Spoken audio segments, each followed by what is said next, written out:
Okay, we should this time. Heads on, please.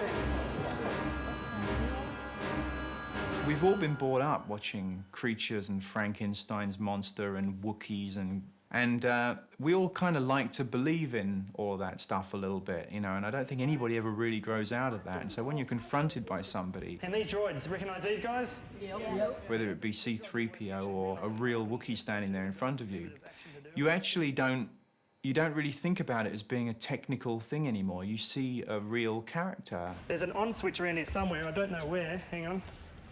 Here it is. My. The thing that we've really liked about trying to cover every area of creature effects, from prosthetics, animatronics, mechanics, fabrication, bodysuit, hair, feathers, fur, everything. It's really good because then you get to really follow through the whole design process. Okay, here we are.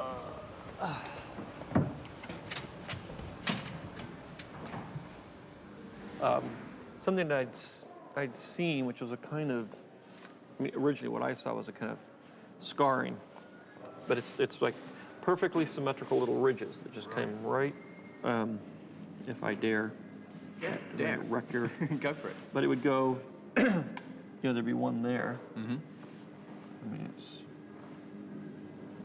probably, it has a ridge on it, which obviously I can't do. And the final piece of the jigsaw came from George, who actually had a picture of a sculpture that he had that had all those striations running down the face, and he went, I want it to kind of look like that.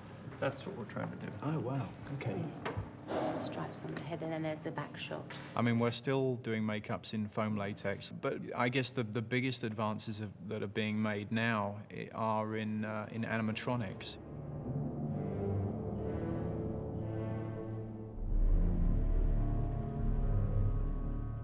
The plan has gone as you had promised, my lord. The technology of the prosthetics has changed quite a lot. On The Phantom Menace, what they had was guys off camera listening to me speaking the lines inside the head with a microphone and an earpiece, and then they would try and remote control the facial expressions, which were very basic. And now they've actually changed the motoring, so they've got even more facial expressions. The plan has gone as you had promised, my lord. Whoa. We have, my lord. Hands off. The second time round, they actually computerized the movement of the mouth, and then I pre-recorded it, and the mouth moved depending on what I'd already kind of recorded. The ship is breaking up! So the lip syncing was already done for us. Now they've even refined all of the kind of mechanics of moving the facial expressions. When you're doing something like I am, which is basically I'm not a faced actor, I'm within prosthetics, you translate a lot of the personality of the character with your body. The plan has gone as you had promised, my lord. So Newt is this kind of very slimy sort of character who is hunched and disappearing inside of himself. And Kiadi has a kind of grace about him, and his body is much stiller and he's much more elegant. And that's the way in which I try to portray my idea of the character through all of this, you know, mechanical, rubbery stuff that's on the outside. Have you shut down your droid armies? We have, my lord. In the past, people were sort of willing to accept them just sort of opening and closing their mouth, and that would be enough to convince you that the puppet was talking.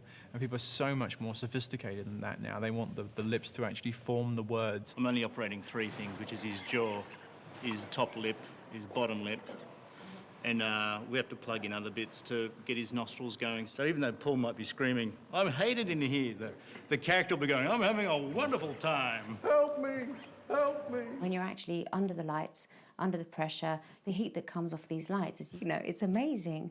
And if the air conditioning has to be turned off because of sound, and all your senses are cut off, you can't really hear. And you're breathing warm air as well. So I think it takes a special kind of performer to be able to embrace this kind of work.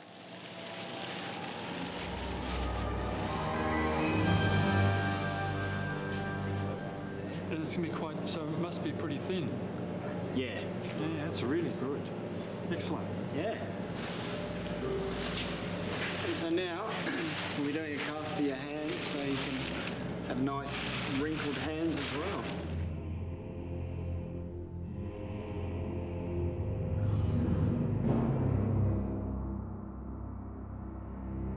Basically, I come from kind of inside the character. So for a while, I thought of things like the wisdom of a gorilla. There's this darkness around my eyes. My eyes are black.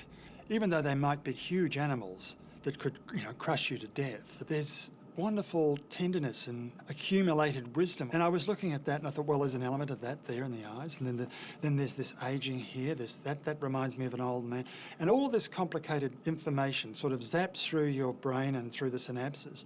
But then there comes a point in time when you go, goodbye, and it all goes, and then you just let it sit, and those elements just come spontaneously. So with the makeup artist's help and with George's help, I found myself sort of putting together this character.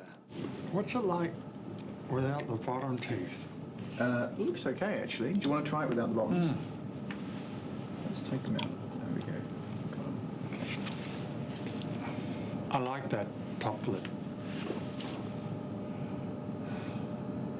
And it's a completely different expression. It is. I think it's better without. Yeah, so do I. Yeah.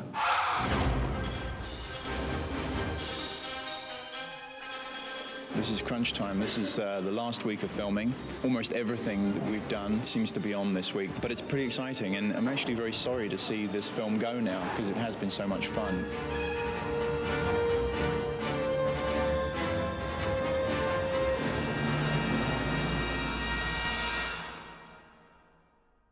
It's amazing how ugly they can make these things these days.